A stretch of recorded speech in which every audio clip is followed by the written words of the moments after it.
everyone, you're welcome once again to the Talk with Debby Jones. Just in case you're just joining us, here we deal with real life issues in a real life situation. We educate, we inspire, we entertain, we correct if and when necessary.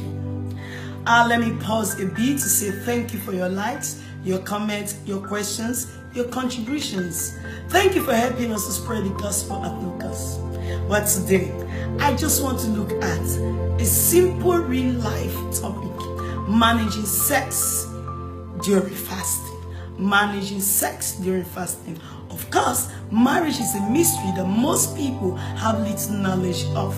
For me, marriage is a wonderful institution established by God right from creation. It is a sacred union or institution based on divine revelation and not on man's opinion.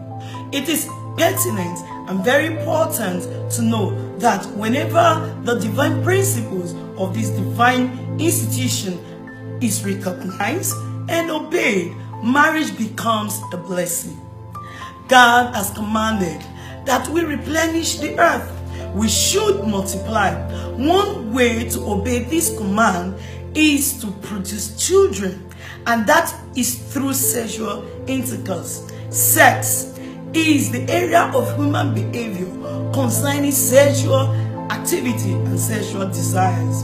And of course, sexual intercourse is the action of a man penetrating the woman.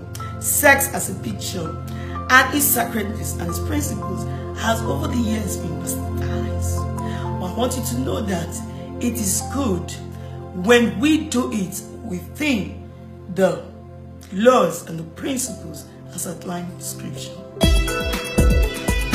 Having established the fact, or the truth rather, that sex is a blessing if we follow its principles and its sacredness, let us now see how we can manage sex during fasting. And in answering this, we have to look at Apostle Paul writing to the Corinthians in 1 Corinthians chapter 7, number 1. Apostle Paul said, "Let the husband render unto his wife her due benevolence, and likewise the wife render unto her husband his due benevolence." So in marriage, we have things that are due us, we have things that are accrue us, and the scripture said that we must do things.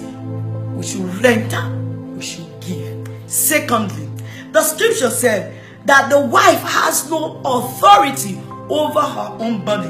Likewise, the man, the husband, has no authority over his own body.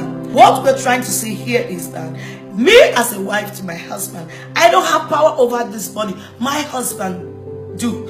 And my husband doesn't have power over his own body. I do. So I have every right to determine or to desire or to dictate what goes on in my husband's life. Likewise, my husband has every right to determine what goes on in my life, what I do with my body.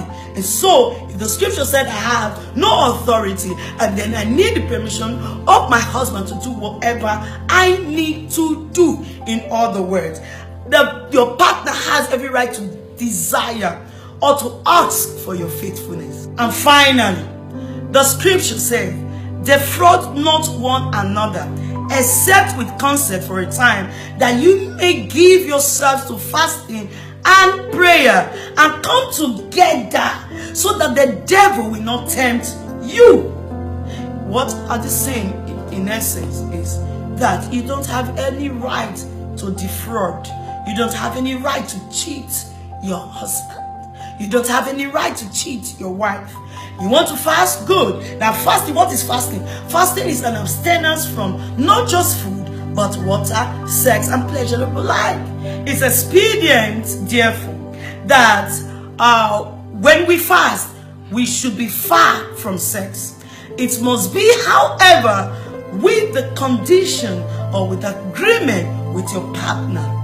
Consent means permission to do something.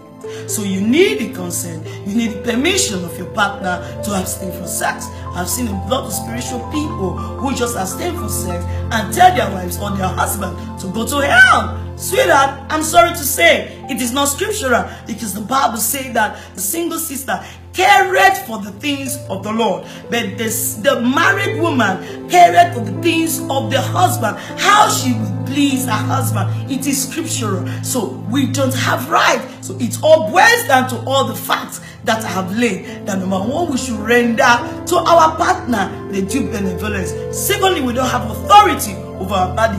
And thirdly, we shouldn't defraud one another unless with a consent. Mind you, if you even have the consent, please don't make it to be too far, because Apostle Paul actually understand. And what did he say? He said to avoid fornication or lack of self-control. Quickly come together to avoid stories that touch. For the married careth for her husband and how she can please her husband. And having said that, let me drop this with you. If you can't please your partner, you can't please God. I want to say thank you for joining us. And if you know this message will bless you, please just click the share, like, comment, and ask questions. We'll be very glad. So you don't forget to follow me on Instagram, Jones Erue Debby, and also Women on Rescue. Thank you very much. See you some other time. Bye.